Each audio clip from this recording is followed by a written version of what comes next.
65 பொங்கலுக்கு எங்க வீட்டு பிள்ளை, 66 பொங்கலுக்கு அங்கே.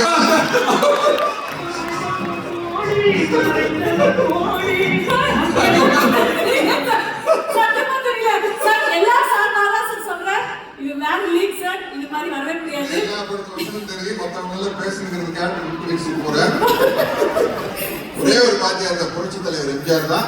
எனக்கு என்ன மகிழ்ச்சினா வேற யாரும் அந்த பாவாதியார் கேரக்டர் நடிக்காம எங்க வீட்டு பிள்ளை 1001 காலத்தில் நடிக்கிறது.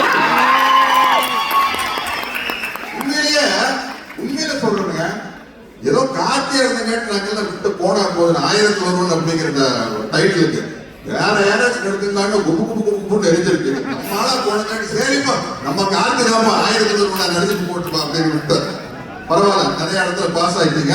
ஆமா, ஒரு லவ் சீன் டைலாக் சொன்ன தெரியுமா? இல்ல நல்ல சீனு. 1001 புரட்சி தலைவர் எம்ஜிஆரும் புரட்சி தலைவர் ஜெயலலிதா அவர்களும் பக்கத்துல உட்கார்ந்து இருப்பாங்க. 2 பேருக்கு ஒருத்தர் மேல ஒருத்தர் பிரியம் இருக்கும். பட் ஒரு லேடிஸ்க்கு ஒரு வெக்கம் இருக்கும்ல, கட்டி பிடிக்கலாம்னு ஆசை இருந்தாலும் வெக்கத்தோடு இருப்பாங்க. அப்போ அந்த அலை அடிச்சு போட்டு ஆடணும்னா ஜெயலலிதா வந்து வாத்தியார் கொடுத்துருப்பாங்க. கொடுத்தோம்னா பொல்லாத அலை அப்படிம்பாங்க. வாத்தியார் நம்மை புரிந்து கொண்ட அலை. அது வந்து திருமணம் ஆன போது உள்ள பேசுறது வசனம். கப்பலுக்கு அடியில் ஓகே. இத்துடன் எனது ஐயா வாத்தியார் இவ்வளவு பெரிய பேசிருக்கீங்க நீங்க. இங்க ஒரு சில கேள்விகள் அவரும் கேட்கணும். வாங்க வாங்க கட்டு வாங்க.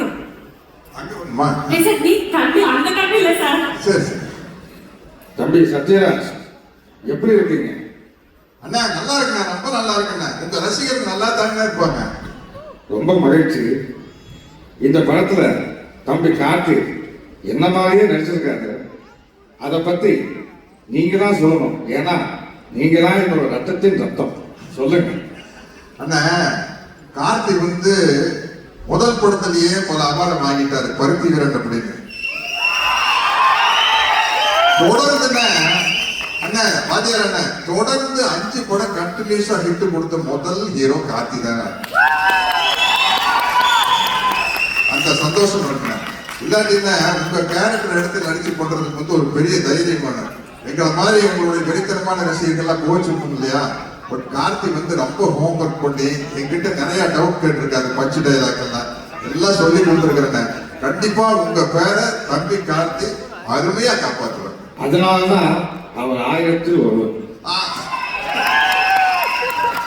வாழ்க்கைக்கு ஒரே ஒரு தத்துவம், நீங்க சொன்ன டைலாக் போதுங்க. நான் என் படத்துல மேஜர் சுந்தரராஜ் உங்களை பார்த்து கேட்பாரு, உங்க கொள்கைதான் என்ன அப்படின்னு. அழறவனை சிரிக்க வைக்கிறோம், சிரிக்கிறவனை சிந்திக்க வைக்கிறோம். இதுக்கு மேல எந்த டைலாக் வேணும். ரொம்ப மகிழ்ச்சி. அதாவது நீங்க எங்க மிகப்பெரிய ரசிகர்கள் எல்லாருக்கும் தெரியும், மக்களுக்கும் தெரியும். ஆனா எந்த திரைப்படத்துல என்ன பார்த்து நீங்க ரசிகனாகீங்கன்னு நான் தெரிஞ்சுக்கலாமா? அண்ணா நான் வந்து 10ஆம் கிளாஸ் படிக்கிறேன். 1964 பொங்கலுக்கு வேட்டைக்காரன் படம் வந்தது. அந்த படம் பார்த்ததுல இருந்து உங்களுடைய தீவிர ரசிகனாகிங்க. அந்த படத்துல வர பாடல் வரிகள் ஒண்ணு போதுன்னு எங்களை எல்லாம் வழி நடத்துறதுக்கு இருக்கிற அத்தனை பேரையும் வழி நடத்துறதுக்கு அந்த பாடல் வரிகள் போதுங்க. மாபெரும் சபைகளில் நீ நடந்தால் உனக்கு மாலைகள் வேண்டும், ஒரு மாற்று குறையாத மன்னவன் இவர் என்று போற்றி புகழ வேண்டும். அது போதுங்க தம்பி. பாட்டே விட்டு வைக்கலையா நீ? அதுங்க அப்புறம் நான் கொடுத்த அந்த கடலா கட்டைய இன்னும் பத்திரமா வச்சிருக்கியா? ஆமாண்ணா வச்சிருக்கேண்ணா.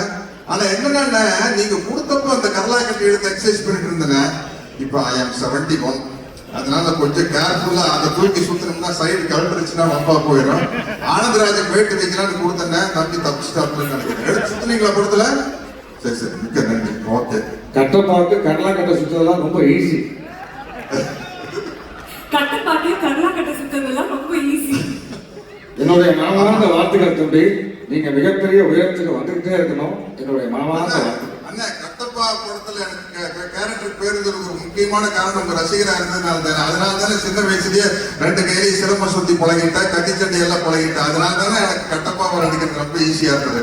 இந்த நேரத்தில் உங்களுக்கு நான் நன்றி சொல்லிக்கிறேன். கட்டப்பாவை நடிச்சது வாத்தியாரே. தேங்க்யூ வாத்தியாரே.